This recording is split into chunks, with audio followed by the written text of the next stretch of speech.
The sun blazed over the small western town, casting long shadows across the parched earth. Dust swirled as horses snorted and wagons groaned. Daniel, a reserved rancher in his 30s, rode into town on his weathered brown horse, intending only to buy supplies. He shunned crowds, known in town as the solitary man who'd lost his family to sickness years ago. He spoke little, smiled less, and spent his days with horses and cattle on his distant ranch. Tying his horse outside the general store, he stepped inside, greeted by the scent of tobacco, flour, and leather. As he gathered rope and tools, a loud rough voice echoed from the street, piquing his curiosity. Daniel stepped outside to find a small crowd gathered near the old wooden trading platform. Pushing through, he saw a tall, proud woman standing on the stage, her hands bound, clothes torn and dusty. Her copper skin gleamed under the sun, her dark hair loosely braided. Her eyes, fixed on the horizon, radiated quiet strength. Beside her, a man in tattered military garb shouted, a captured Apache woman, strong, young, good worker. Sold by order. His tone was cold, as if auctioning livestock. Daniel's chest tightened. The crowd murmured, some men leering, one tossing a coin and jeering. The woman, unmoved, stared beyond them. The auctioneer called out prices. $20. $25. The bids were half-hearted, laced with mockery. Daniel, without fully understanding why, spoke up. A 30, heads turned. The auctioneer raised an eyebrow. A 35. Silence followed. Daniel's voice rang again. A 40. The auctioneer's hand slammed down. A sold. The word hit Daniel like a thunderclap.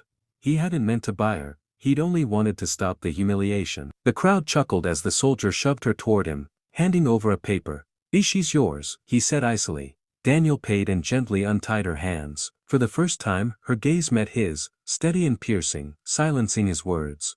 They walked to his horse as townsfolk whispered and stared. Some women judged him with crossed arms, but Daniel avoided their eyes. He helped her onto the horse, climbed behind her, and they rode out, dust trailing behind as the town faded. The ride to his ranch. Daniel tried asking her name and if she was hungry, but she didn't respond. He didn't push.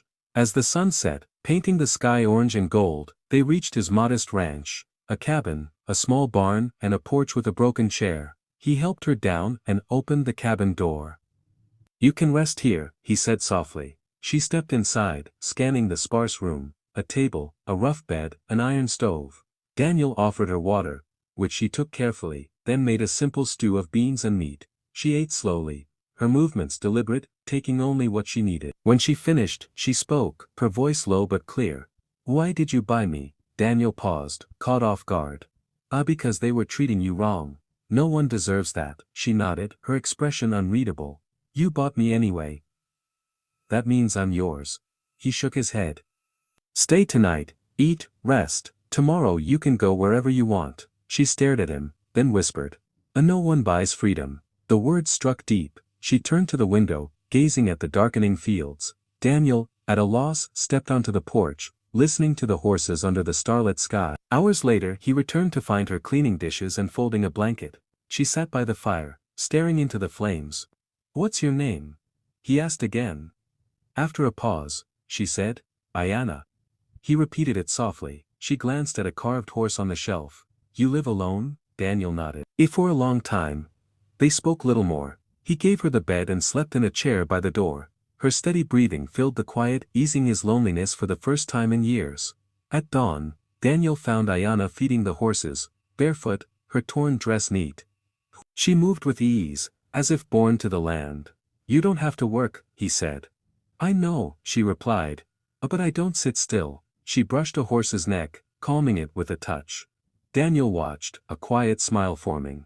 That morning, a new peace settled over him. The ranch felt alive again. Days passed, and Ayanna's presence wove into the ranch's rhythm. She swept the cabin, cooked and mended fences with skill. Daniel worked beside her, their silences comfortable. One noon, under the barn's shade, she said, work keeps the heart strong. Her words echoed his own life, but her labor felt different, shared, not solitary. He offered her an old dress of his late wife's, packed away for years. She touched it gently. Your wife? She asked. He nodded. She passed years ago. Ayanna promised to care for it. That evening, by the fire, she mended a saddle strap while he cooked.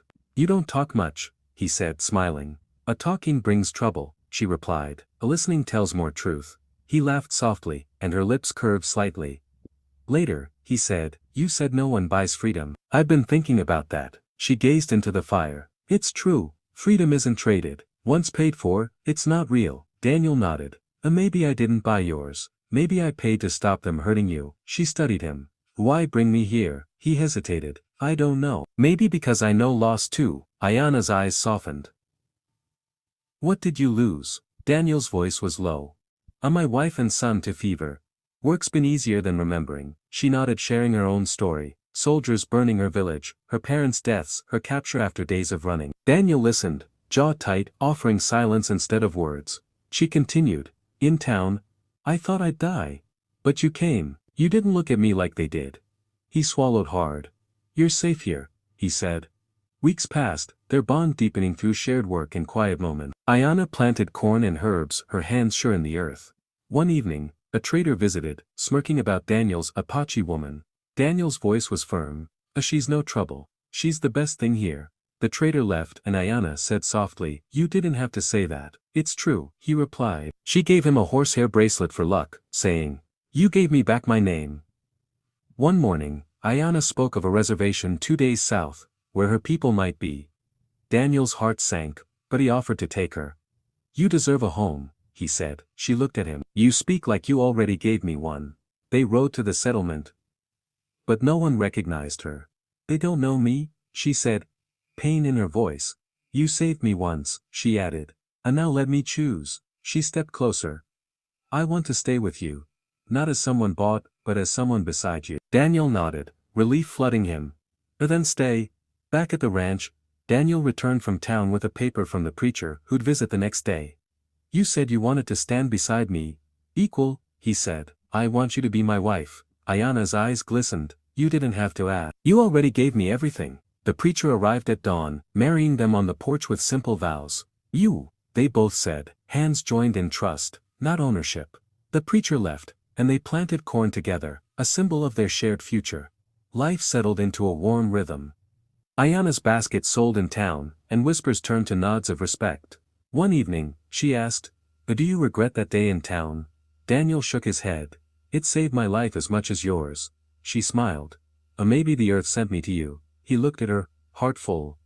"Then I'll thank the earth every day." You ticked. Under the stars, they sat close, her hand on his arm. The ranch, once silent, now hummed with life. Their love, born of compassion and shared pain, had turned a lonely place into a home. The world had changed, and as the night stretched wide, they knew they'd walk its paths together, forever bound by trust and quiet strength.